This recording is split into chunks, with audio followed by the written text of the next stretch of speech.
Eu vou comprar uma prancha, vocês vão comprar uma prancha e me dar de presente. Ele chegou lá e falou assim, a Carne não quer deixar eu comprar uma prancha. Olha lá, lá. Olha ele se matando. Caralho, Leandro, pelo amor de Deus.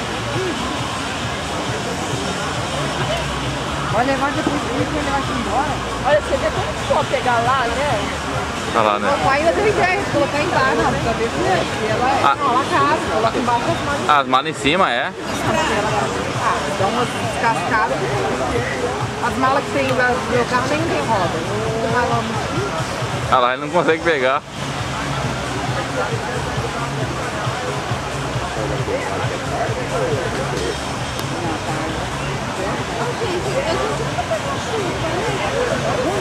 Graças a Deus. Ano passado pegando todo dia, né? Não, deu um chegou como na barraca. Não, mas eu não.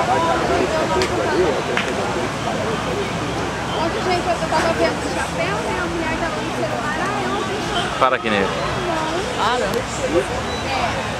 E hoje cedo amanhã. Onde pode filmar? Esse botãozinho.